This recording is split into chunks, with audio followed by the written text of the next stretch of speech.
नमस्कार साथियों, आपके सामने फिर से मैं एक बार साइंस की क्लास लेकर के आया हूँ। और आपने इससे पहले जो वीडियो देखा था जेनेटिक्स आनुवांशिकी का, उसी का पार्ट 2 लेकर के आया हूँ। और पहले वीडियो में हमने इसके बारे में ये पढ़ा था कि आनुवांशिकी क्या है और इसके संबंध में क्या क्या फैक्ट हो सकते हैं, वो सारे फैक्ट हमने पढ़े थे। और इसके बाद हमने मेंडलवाद को भी पढ़ा, मेंडल का जीवन परिचय देखा। और उसके आगे तक हमने 1900 तक के बारे में पढ़ लिया था कि 3 वैज्ञानिक आए और उन्होंने वापस से मेंडलवाद की पुनः खोज की। और उसी क्रम को हम आगे बढ़ा रहे हैं और देखना चाहते हैं कि मेंडल द्वारा जो प्रयोग किए गए थे वो किस प्रकार से प्रयोग किए गए, किस प्रकार से उसने जो पौधे का चुनाव किया था, उद्यान मटर का, पाइसम सैटाइवम का।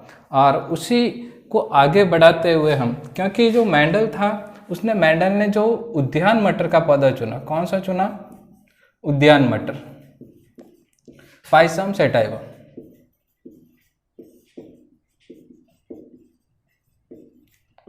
उद्यान मटर, पाइसम सैटाइवम का पौधा चुना और वही उसकी सफलता का सबसे बड़ा कारण रहा। तो इसी को क्रम में देखते हुए कि सबसे पहले उसने जो चुना उद्यान मटर, यानी कि मटर का पौधा चुना, जो उसकी सफलता का सबसे बड़ा कारण हुआ। दूसरी सफलता का कारण क्या था कि जो उद्यान मटर का जो पौधा है उसके अंतर्गत क्या किया जा सकता है? स्वपरागण व परपरागण।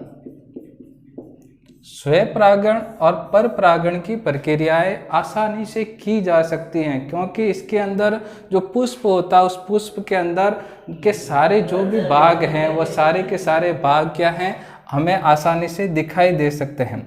देखिए, पुष्प की संरचना को हम समझेंगे तभी जाकर के हम स्वपरागण और परपरागण को समझ पाएंगे। इनको समझना भी बहुत ज़रूरी है, क्योंकि यदि हम पुष्प की संरचना को नहीं जानते हैं, उसके बारे में यदि हम नहीं पहचान पाएंगे तो हम कैसे पता चलेगा कि स्वपरागण कैसे करवाया मेंडल ने और किस प्रकार से परपरागण करवाया। तो ये ध्यान से आपको समझना है कि जो मेंडल ने प्रयोग किए थे, और एक न तो उसके पास में कोई बड़ी लैब थी और वह एक उद्यान के अंतर्गत चर्च का पादरी था, तो उसने चर्च के आसपास के खेती वाली ज़मीन के अंदर ही मटर के पौधे उगाए और वहीं पर उसने क्या किया, मुख्य रूप से अपने सारे प्रयोग किए। जो मैं ये डायग्राम बना रहा हूँ आप इसको समझने का प्रयास करना।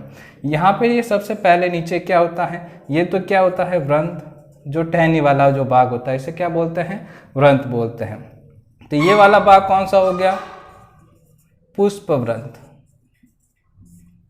इसके बाद में ये वाला पुष्पासन, जहाँ से पुष्प के सारे भाग जुड़े हुए होते हैं उसे क्या बोलते हैं? पुष्पासन। यहाँ पर क्या होते हैं, अंदर की तरफ जहाँ बीज बनते हैं वह क्या होते हैं? अंडाणु। इसके बाद में ये वाला जो भाग है इसे हम क्या बोलेंगे? अंडाशय।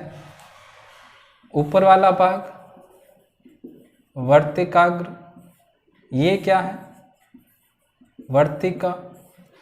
इसी के साइड में आपने किसी पौधे के पास में यदि छोटी छोटी पत्तियां देखी होगी हरे रंग की, ये हरे रंग की पत्तियां क्या होती हैं? बाह्य दलपुंज। इसके बाद में यहाँ आपको पीले रंग के कुछ एक संरचनाएं नजर आएगी इस प्रकार से। इन संरचनाओं को देखेंगे तो आपको यहाँ पर कुछ इस प्रकार से लगे हुए रहेंगे। ध्यान से आपको समझना है, देखना है, क्योंकि हम पढ़ रहे हैं स्वपरागण और परपरागण को। ये समझना बहुत ज़रूरी है, क्योंकि यदि हम इसको नहीं समझ पाएंगे तो मेंडल के प्रयोगों को कैसे समझ पाएंगे। तो ध्यान से हमें देखना है।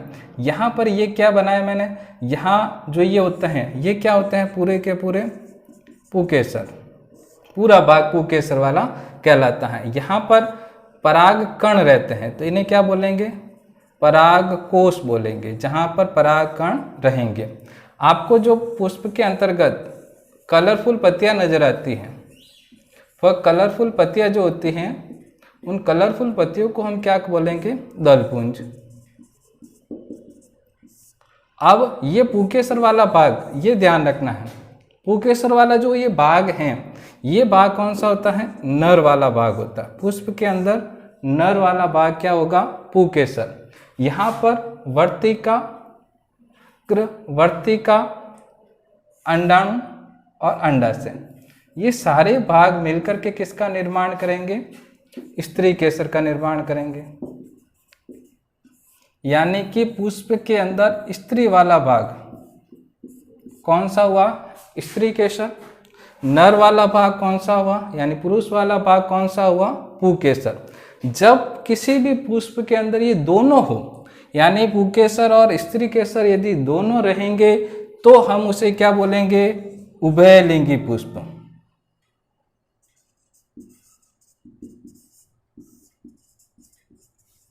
क्या बोलेंगे, उभयलिंगी पुष्प। ये कैसा पुष्प है, उभयलिंगी पुष्प है, जहां पर पुंकेसर और स्त्री केसर दोनों हैं।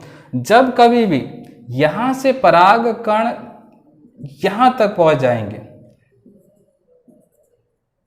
और एक पराग नली का निर्माण करके इसको निषेचित कर लेंगे, तब ये क्या कहलाएगा, द्विलिंगी पुष्प के अंदर क्या हो रहा है, स्वपरागण हो रहा है। अब हम देखेंगे, क्योंकि मेंडल ने स्वपरागण भी करवाया और परपरागण भी करवाया। जब किसी भी अन्य पौधे के गुण दूसरे पौधे में डालने होते थे, तब क्या करता, मेंडल यहाँ से पराग कोशों को पहले ही हटा देता, किसी और पुष्प के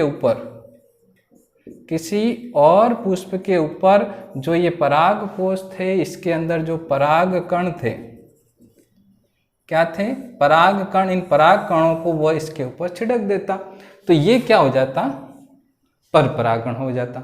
यानी कि अब इस पुष्प के अंदर जो बीज बनेगा वह बीज दो लक्षणों वाला होगा, एक तो परपरागण द्वारा तैयार किया गया और एक जो स्वपरागण से जो अपने आप गुणों को आगे वंशानुगत करेगा वह। तो बिल्कुल साधारण सी विधि उसने अपनाई थी, लेकिन उस समय के वैज्ञानिक इसको अभी भी समझने में अक्षम थे, पूर्ण रूप से समझ ही नहीं पाए। अब छोटी सी और प्रक्रिया देख लेते हैं, इसके बारे में बना ही दिया है डायग्राम, तो समझ ले।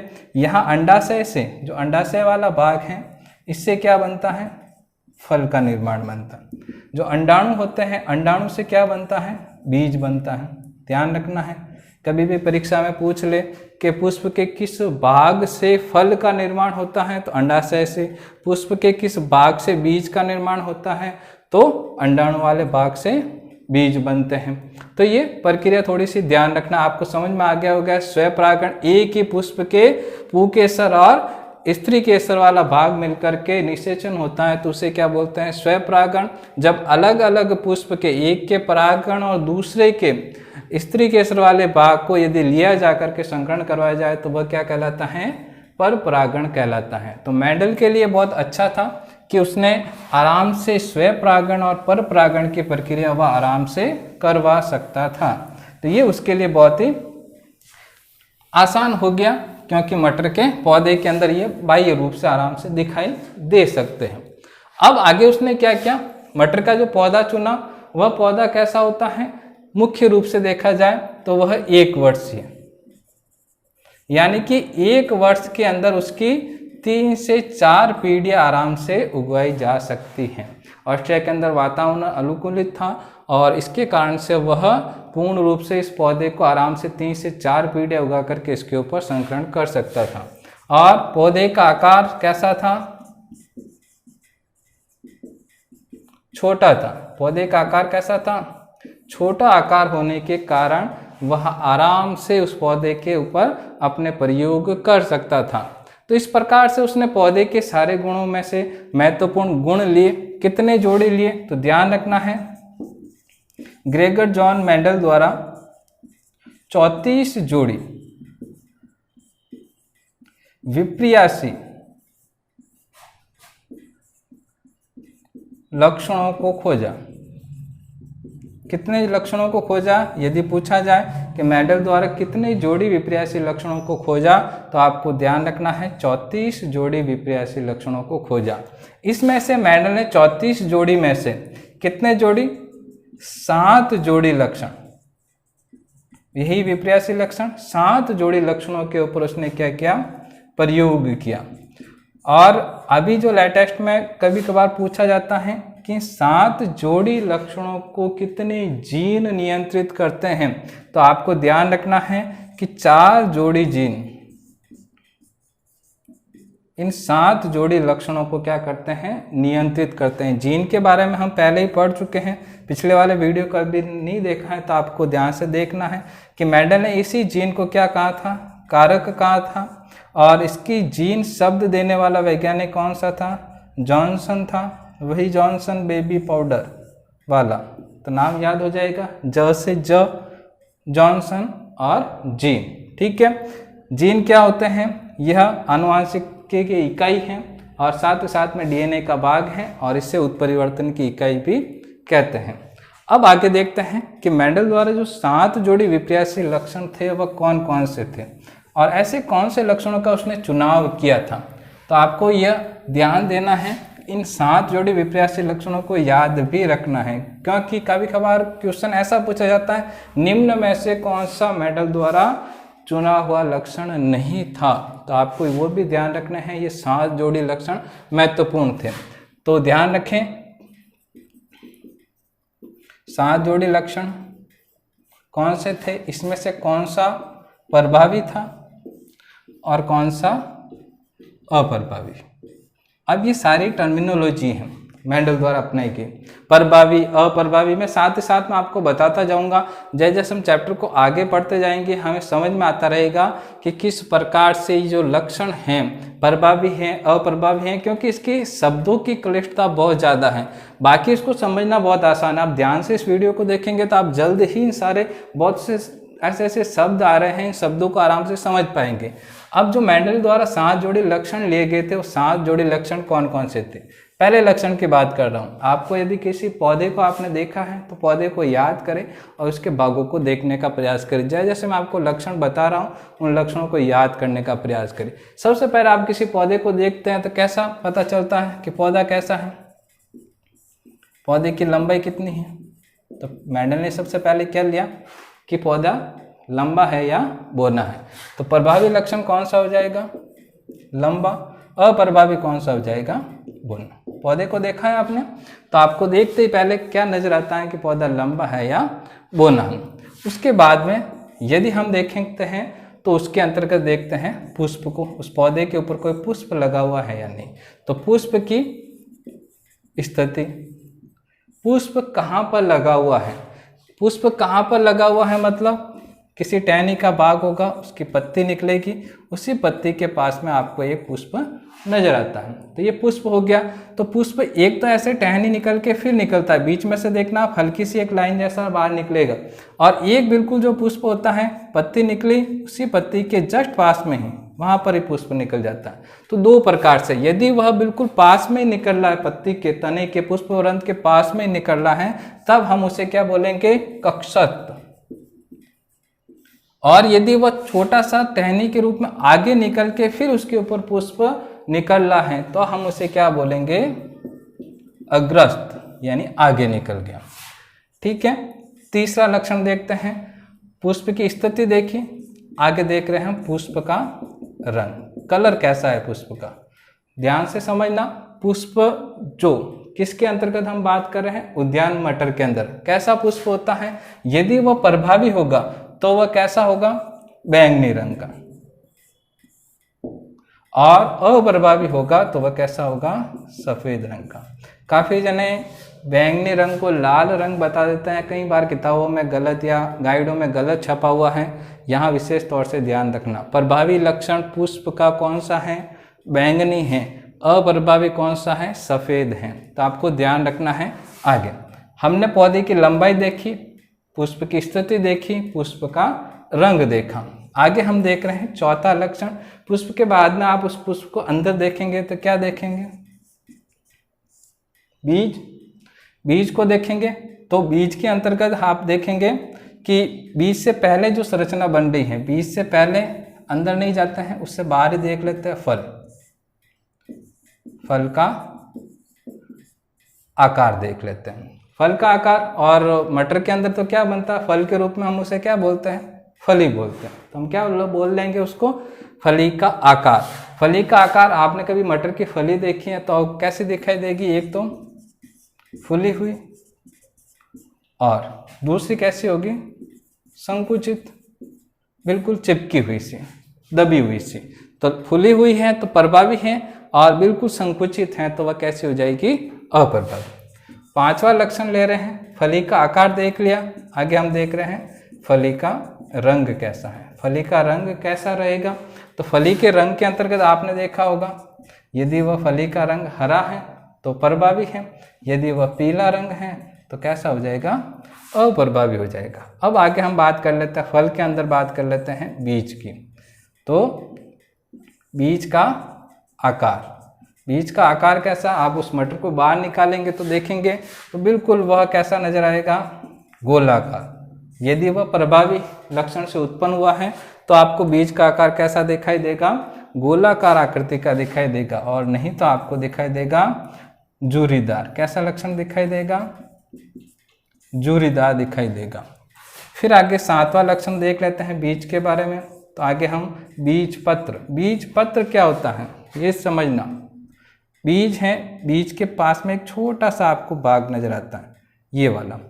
इस बाग के अंतर्गत आपको यहाँ हल्की सी आपको कुछ पत्ती जैसी संरचना नजर आती है, तो वह क्या हो जाता है, बीज का पत्र। तो क्या कह लेंगे हम उसे, बीज पत्र। बीज पत्र का रंग कैसा है, तो यहाँ ध्यान रखना है, प्रभावी है तो पीला रंग होगा, और यदि वह अप्रभावी है तो वह रंग कैसा होगा, हरा रंग होगा। अब यहाँ से समझना, सारी बातों को याद कैसे करना है। सबसे पहले पौधे की लंबाई देखिए, उसके बाद में उसकी स्थिति देखिए। दो भाग लेना है, पुष्प की स्थिति, पुष्प का रंग, फली का आकार, फली का रंग, बीज का आकार, बीज पत्र का रंग। तो ये सारी की सारी चीजें आगे से आगे कंटिन्यू।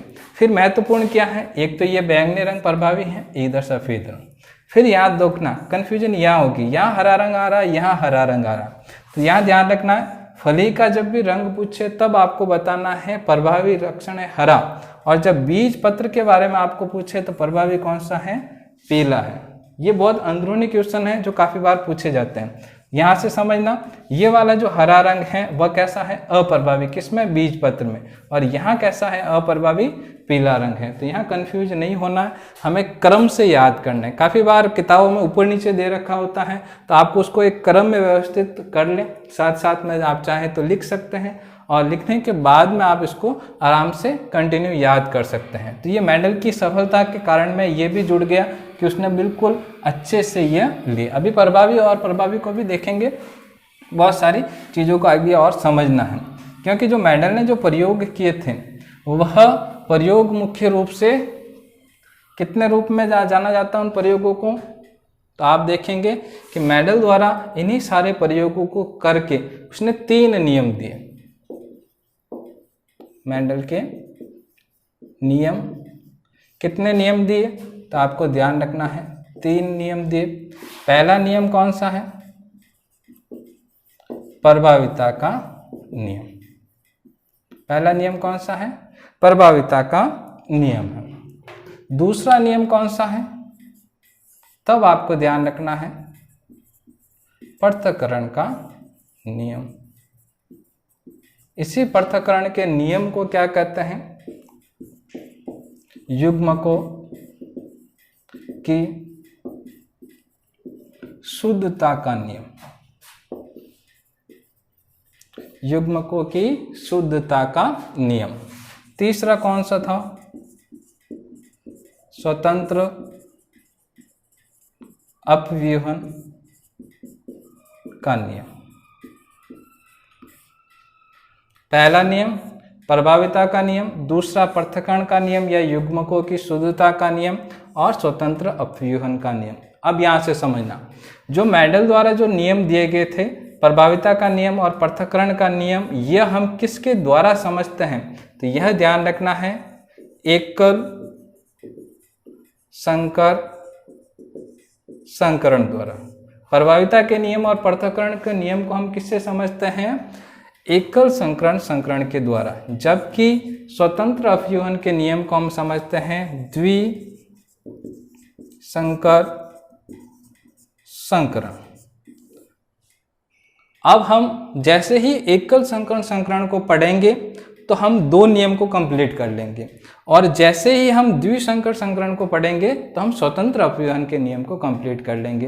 तो कैसे उसने प्रयोग किया था, क्योंकि गणितीय विधि के द्वारा वह बहुत क्लिष्ट था, उस समय के वैज्ञानिक इनको समझ भी नहीं पा रहे थे, और आज हम इसको आराम से समझने का प्रयास करते हैं कि कैसे हम एकल संकरण संकरण और द्विसंकरण संकरण के द्वारा प्रभाविता का नियम, पृथक्करण या युग्मकों की शुद्धता का नियम या स्वतंत्र अपव्यवहन का नियम, इनको हम आराम से पढ़ लेते हैं और समझने का प्रयास करते हैं। क्योंकि समझने वाली विज्ञान में चीज़ अब शुरू हो रही है, तो आप ध्यान से देखना कि कैसे हम इसको समझना है। सबसे पहले मैं कर रहा हूँ एकल संकर संकरण। एकल संकर संकरण, एकल संकरण संकरण के अंतर्गत नाम से पता चलेगा एकल, और क्या करवाना है, संकर, और किसके द्वारा, संकरण के द्वारा। तो क्या होगा, तो इसके अंदर एक जोड़ी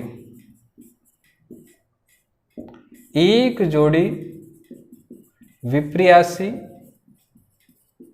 लक्षणों को लेकर के मेंडल ने प्रयोग किया। अब हमेशा लक्षण किस रूप में लेंगे, जोड़ी के रूप में लेंगे, और कैसे लेंगे, विपर्यासी लक्षण एक दूसरे से विपरीत। जैसे मैं एक लक्षण ले लूं लंबा, दूसरा लक्षण ले लूं बोना। जैसे हमने अभी बात की थी, ये कैसा था, प्रभावी, और ये कैसा था, अप्रभावी। अब हम लक्षण को मेंडल ने लंबे गुण को कैपिटल टी से दर्शाया, जबकि बौने गुण को उसने स्मॉल टी के द्वारा दर्शाया। अब ये युग्मक क्या करेंगे, अलग अलग हो जाएंगे। इससे क्या बनेंगे, ये युग्मक बनेंगे। इन्हें हम क्या बोलते हैं, युग्मक बोलते हैं। यहाँ पर भी बन जाएंगे अलग अलग, और इन दोनों के मध्य होगा क्या, तो ध्यान रखना है, ये लंबा है और ये बोना है, तो स्वपरागण नहीं हो सकता। यहाँ क्या होगा, परपरागण होगा। जब लक्षण विपरीत हो गए, विपर्यासी हो गए, तो क्या होगा, इन दोनों के मध्य में परपरागण होगा। और अब क्या करवा रहे हैं, हम क्रॉस करवा रहे हैं। क्रॉस समझना, इसका गुणा करवाना है इन दोनों के साथ में। ये देखो, इसको मैंने इसके साथ जोड़ा कैपिटल टी, और क्या आ गया, स्मॉल टी। कैपिटल टी यहाँ से, स्मॉल टी यहाँ से, फिर इसको यहाँ से जोड़ रहे हैं, कैपिटल टी यहाँ से, स्मॉल टी यहाँ से। अब इसका गुणा इन दोनों के साथ करवाते हैं, क्या हो जाएगा, कैपिटल टी स्मॉल टी, और साथ ही साथ में ये और ये कैपिटल टी और स्मॉल टी। ये जो पीडी आएगी इसे क्या बोलेंगे हम, F1 पीडी। और हमें कितने, 4 अलग अलग प्राप्त हुए। इसमें जो गुण हैं वह कैसा, कैपिटल टी और स्मॉल टी का सभी एक ही प्रकार के हैं। तो ये गुण कौन सा हो गया, लंबा गुण हो गया। अब पौधा जो दिखने में उसने मेंडल ने संकरण करवाने के बाद में भी, परपरागण करवाने के बाद में भी F1 पीडी में उसे पौधे देखने में सारे वैसे के वैसे ही लगे, लंबे पौधे ही लगे, लेकिन एक गुण अभी भी अंदर छुपा हुआ है। तो यहाँ हम कह देंगे कि जो ये पौधा लंबा उत्पन्न हुआ, तो मतलब ये कैपिटल टी वाला कैसा था, प्रभावी। तो हम प्रभावी को शब्द को समझें कि जो लक्षण F1 पीडी में, जो लक्षण F1 पीडी में अपना प्रभाव दिखाएगा उसे हम क्या बोलेंगे, प्रभावी लक्षण। जो गुण F1 पीडी के अंदर अपना लक्षण नहीं दिखा पाएगा उसे हम क्या बोलेंगे, अप्रभावी लक्षण। समझ में आ गया, शब्द प्रभावी क्या है और अप्रभावी क्या है। यहाँ पर अपना लक्षण नहीं दिखा रहा है तो अप्रभावी, यहाँ लक्षण दिखा रहा है तो वह क्या हो जाएगा, प्रभावी। अब इसको बोला क्या जाता है, कैपिटल टी और स्मॉल टी को, तो यहाँ ध्यान रखना, इसको कहते हैं हम विषम युग्मजी। विषम युग्मजी, विषम युग्मजी का मतलब हो गया दो अलग अलग लक्षण है, तो क्या हो गया, विषम युग्मजी। और ये पौधा कैसा है, संकर पौधा है, तो इसे क्या बोलेंगे, संकर लंबे पौधे। कैसे पौधे प्राप्त हुए, संकर लंबे पौधे प्राप्त हुए। अब यहां तक जो हम कर रहे हैं F1 पीडी निकाल रहे हैं, इसी F1 पीडी तक जो हम प्रयोग कर रहे हैं इसे ही क्या बोला जाता है, प्रभाविता का नियम। प्रभाविता का नियम क्या है, तो ध्यान से समझना। जब मेंडल द्वारा एक जोड़ी विपर्यासी लक्षण को लेकर के लंबे व बौने पौधे के मध्य संकरण करवाया तो उत्पन्न होने वाली F1 पीढ़ी में सभी पौधे संकर लंबे प्राप्त हुए, अर्थात विषम युग्मजीय प्रकार के प्राप्त हुए, अर्थात प्रभावी का लक्षण प्रकट हुआ। इसीलिए हम इसे प्रभाविता का नियम कहते हैं। नाम से पता चलेगा प्रभाविता F1 पीढ़ी में अपना जो लक्षण है वह क्या कर रहा है, अपना प्रभाव दिखा रहा है, तो इसे हम क्या कह देंगे, प्रभाविता का नियम कह देंगे। तो ये आपको समझ में आ गया प्रभाविता का नियम क्या था। तो इस प्रकार से ये देखना, संकरण जो मैं करवा रहा हूँ आपके आगे भी काम आएगा। आप चाहे ब्लड ग्रुप को समझना चाहेंगे, चाहे आप दूसरे प्रकार की जो बीमारियां होती है, हीमोफीलिया रोग है, वर्णाता रोग है, वहां आपको क्रॉस करवाना सीखना ही पड़ेगा। इसका आगे चेकर बोर्ड के द्वारा भी हम इसको समझ सकते हैं। चेकर बोर्ड भी मैं आपको बता करके बता सकता हूं कि कैसे इसको हम क्रॉस करवा सकते हैं। चेकर बोर्ड बनाने के लिए आपको क्या करना है, ऐसा कैसा ही प्रयोग है। जब आपको क्या करना है, एक तरफ तो क्या लिख देना कैपिटल टी, और एक तरफ क्या लिख देना स्मॉल टी और स्मॉल टी। इन दोनों को दर्शाने के लिए एक तरफ नर और एक तरफ मादा, ठीक है। इसका और इसका क्रॉस करवाएंगे, क्या आएगा, कैपिटल टी और स्मॉल टी, इसका और इसका कैपिटल टी और स्मॉल टी, इसको और इसको कैपिटल टी स्मॉल टी, इसका और इसका कैपिटल टी और स्मॉल टी। यही किए है 4 जो हमें प्राप्त हुए। तो ये चेकर बोर्ड के द्वारा भी हम समझ सकते हैं। पुनेट नामक वैज्ञानिक था, इसको कभी कभी मुन्नेट भी नाम आता है लिखा हुआ, और पुनेट भी आता है। तो ये उन्होंने वैज्ञानिक ने दिया था इस चेकर बोर्ड को,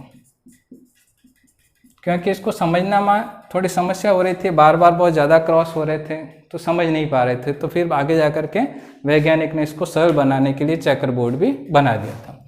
अब हमने एकल संकरण के द्वारा प्रभाविता के नियम को समझ लिया, यानी F1 पीढ़ी में अपने क्या उत्पन्न हुए, सभी संकर लंबे प्राप्त हुए। इन्हीं संकर लंबे को आगे चल कर के वापस से F2 पीढ़ी प्राप्त की गई। कौन सी पीढ़ी प्राप्त की, F2। क्या उत्पन्न हुए थे, कैपिटल टी और स्मॉल टी, एक और क्या था, कैपिटल टी और स्मॉल टी। अब इनके मध्य क्या करवाएगा मैडम, स्वयं परागण करवाएगा, कुछ भी नहीं करेगा, स्वयं अपने आप पौधों को उगने देगा और फिर देखेगा कि जो पौधे उत्पन्न हुए हैं वो कैसे। अब ये दोनों अलग अलग होंगे, युग्मक बनेंगे, कैपिटल टी और स्मॉल टी, कैपिटल टी और स्मॉल टी दोनों बन गए। अब हम देख रहे हैं इसका क्रॉस इसके साथ में क्या बना, कैपिटल टी, इसका इसके साथ में क्या बना, कैपिटल टी और स्मॉल टी। अब इसका इसके साथ में कैपिटल टी और स्मॉल टी, इसका इसके साथ में क्या बना, स्मॉल टी। ये कौन सी हो गई, F2 पीढ़ी हो गई। अब देखो ये कैसा आया, शुद्ध लंबा। ये दो कैसे हैं, संकर लंबे। ये कैसा है, शुद्ध बोना। अब आप समझ गए होंगे कि सारे लक्षण क्या हुए, अलग अलग हो गए।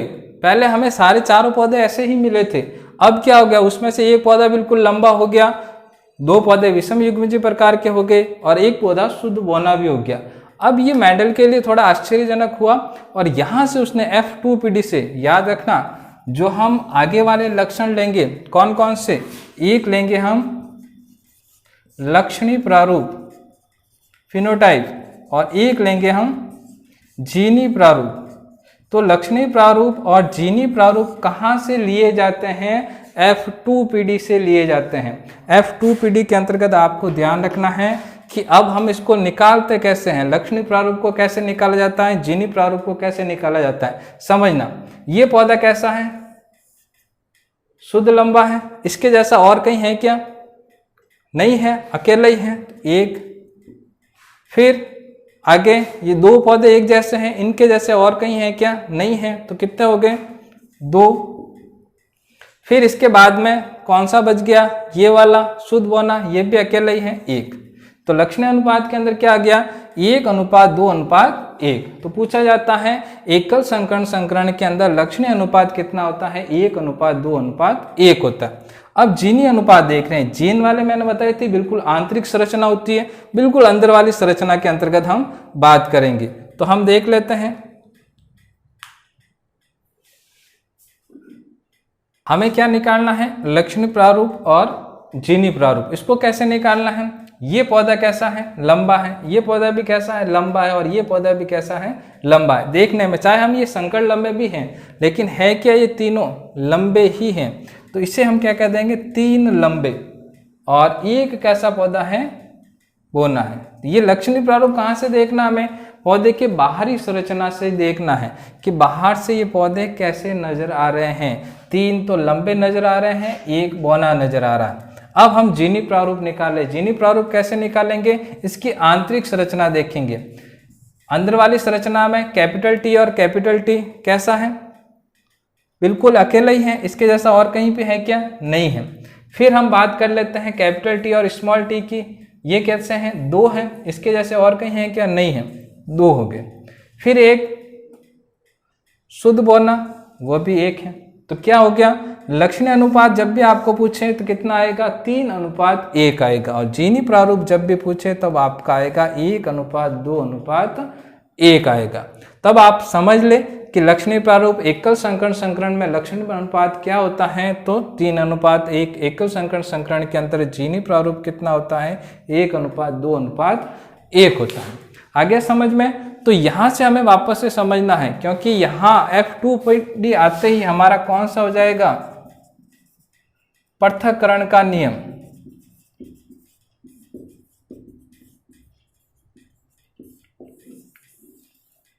कौन सा नियम, पृथक्करण का नियम। अभी हमने प्रभाविता का नियम देखा, उसी को आगे बढ़ाया, उसी को आगे बढ़ाते ही हमने स्वयं परागण करवाया। स्वयं परागण के अंदर अपना F21PD आते ही कौन सी हो गया, पृथक्करण का नियम। पृथक्करण का नियम कहेंगे किसे, तो ध्यान रखना है, जब F1PD के लेकर के उनके मध्य स्वयं परागण करवाया जाता है तो यहां उत्पन्न युग्मक पृथक पृथक हो जाते हैं, सब अलग अलग हो जाते हैं, और F2PD में सभी अपना प्रभाव दिखाते हैं। तो इसे ही हम कहते हैं पृथक्करण का नियम।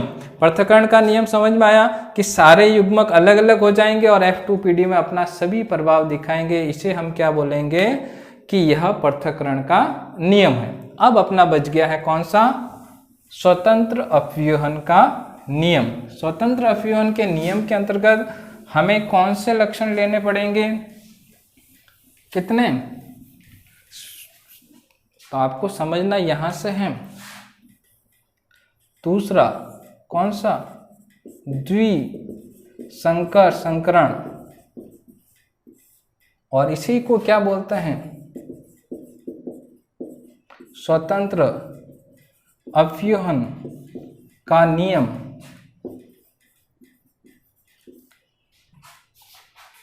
द्विसंकर और स्वतंत्र अपव्यूहन का नियम, दोनों को हम साथ में ही समझना है। द्विसंकरण का मतलब क्या हो गया, दो जोड़ी विपर्यासीय लक्षण।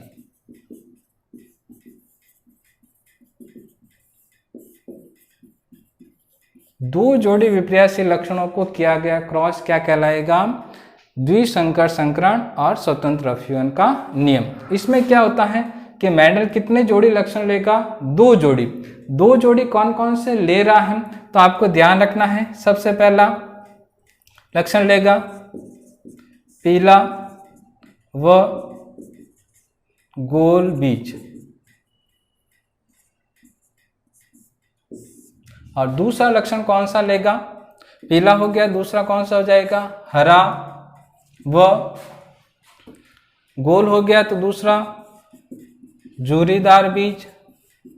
कितने लक्षण हो गए, दो, पीला और गोल या हरा और जूरीदार।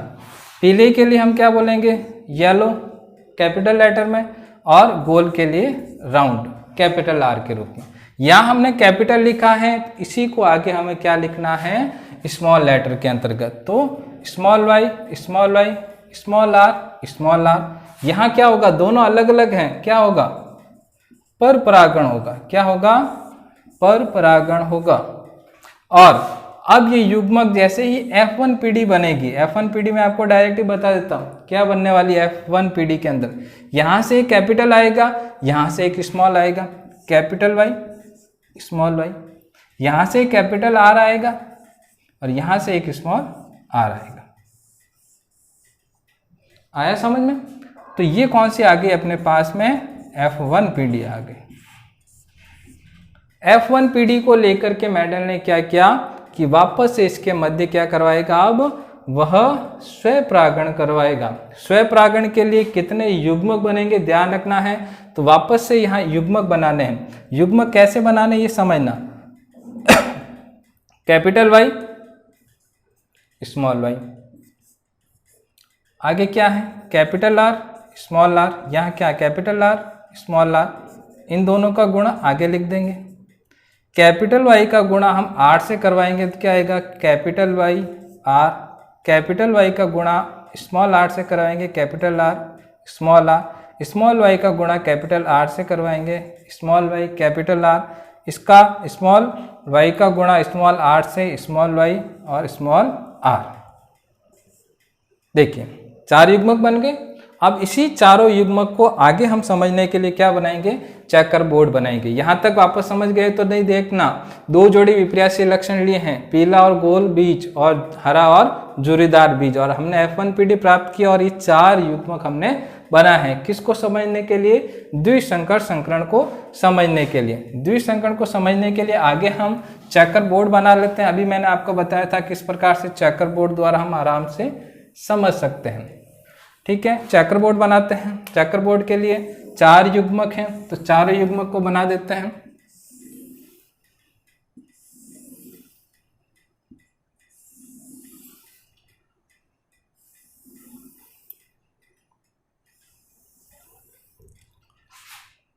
आपको लाइनें खींच देनी है और इन पे क्या लिखने हैं, हमें युग्मक लिखने हैं। देखते हैं, एक तरफ हम क्या लिखेंगे नर युग्मक और एक तरफ क्या लिखेंगे मादा युग्मक। कोई भी लिख सकता है किसी भी तरफ से। यहाँ हमारे पास क्या है कैपिटल वाई कैपिटल आर, यहाँ क्या है कैपिटल वाई स्मॉल आर, फिर क्या है स्मॉल वाई कैपिटल आर, फिर क्या है स्मॉल वाई स्मॉल आर। इन्हीं चारों लक्षणों को हम यहाँ वापस लिखेंगे, capital Y capital R, capital Y small R, small Y capital R, small Y small R. आगे अब इनके मध्य क्या करवाना, हमें संकरण करवाना, इसका गुणा इसके साथ करवाना, तब ये कोष्टक भरेगा। यहाँ देखें capital Y capital Y capital R capital R, यहाँ देखें capital Y capital R small R, फिर अगला देखें capital Y small Y capital R, फिर यहाँ क्या आएगा कैपिटल वाई स्मॉल वाई, फिर क्या है कैपिटल आर स्मॉल आर, फिर ये वाला कॉलम बढ़ता है, इन दोनों का गुणा होगा जो यहाँ आएगा capital Y capital R small R, capital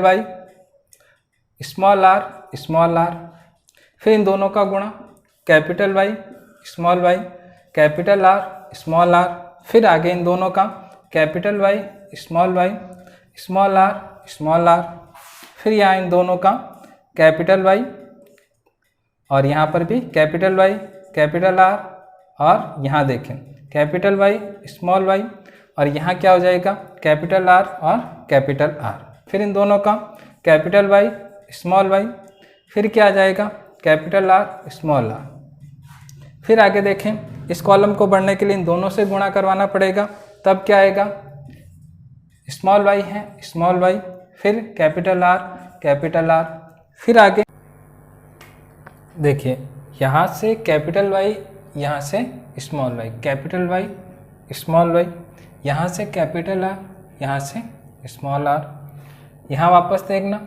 capital Y है small Y capital Y small Y, यहाँ से कैपिटल आर और स्मॉल आर, यहाँ से कैपिटल वाई स्मॉल वाई, यहाँ से स्मॉल आर, यहाँ से देखें small Y capital R small R, यहाँ पर क्या है दोनों स्मॉल है स्मॉल वाई स्मॉल आर और स्मॉल आर। देखिए इस प्रकार से हमें चेकर बोर्ड को कंप्लीट करना है। चेकर बोर्ड देने वाला वैज्ञानिक कौन सा था, पुनेट या पुनेट के नाम से आपकी किताबों में देखने को मिलता है। आगे हम इसका, क्योंकि हमने ये कौन सी पीढ़ी प्राप्त की है F2 पीढ़ी प्राप्त की, ये कौन सी पीढ़ी थी, यह जो चेकर बोर्ड बनी है F2PD। अब F2PD आ गई है तो F2PD में हम क्या निकालेंगे, लक्षणी प्रारूप और जीनी प्रारूप। लक्षणी प्रारूप और जीनी प्रारूप कितना होता है डायरेक्टली याद रख लें, इसमें से निकालना थोड़ा काफ़ी दुविधाजनक रहता है क्योंकि परीक्षा की दृष्टि से ये महत्वपूर्ण रहते हैं। तो यहाँ पर सीधा ध्यान रखना है 9:3:3:1, ये क्या रहता है, लक्षण अनुपात यानी बाहर से दिखाई देने पर। जीनी अनुपात क्या रहता है, जीनोटाइप क्या रहता है, तो आपको संख्या याद रखनी है 122, 412, 121। सबके बीच में क्या लगा देना है, अनुपात लगा देना है। तो ए कितनी बार आएगा, तो ध्यान रखना है 1 बार, 2, 3 और 4 बार आया 1। 2 कितनी बार आएगा, 1, 2, 3 और 4 बार आएगा 2 और बीच में 4। तो वापस चेक भी कर सकते हैं कि वापस सही हुआ या नहीं।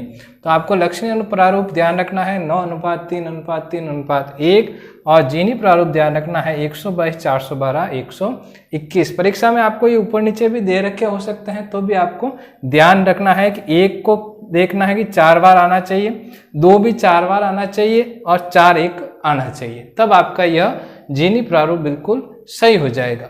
तो इस प्रकार से हमने एकल संकरण भी समझा और द्विसंकरण संकरण भी समझा। द्विसंकरण संकरण से स्वतंत्र अवयवन के नियम को समझा जा सकता है। इस प्रकार मेंडल ने 2 प्रकार के संकरण करवाए और दोनों के द्वारा 3 नियम दिए गए थे, प्रभाविता का नियम, पृथक्करण का नियम और स्वतंत्र अवयवन का नियम। आशा करता हूँ आपको ये वीडियो जरूर समझ में आया होगा, आपने इसको अच्छे से समझ लिया है और बार बार इसको प्रयास करना है, एक बार नहीं 2-3 बार इस वीडियो को जब भी समय मिले आपको वापस से देखना है ताकि आप इस संकरण को करना सीख सकें। क्योंकि प्रभाविता के नियम और पृथक्करण के नियम से F1PD और F2PD तक के जो आपने क्रॉस किए हैं उन क्रॉस को आपको बार बार प्रैक्टिस करनी पड़ेगी, क्योंकि यही वापस से रक्त समूह निकालने में, वापस वर्णांधता है, हीमोफीलिया रोग है, वहाँ पे भी आपको वापस से यही सारे कॉन्सेप्ट क्लियर होने चाहिए। एक बार आपने यदि ऐसे निकालना सीख लिया तो आगे इससे संबंध में कोई भी क्वेश्चन आएगा तो आपको बहुत आसानी होगी।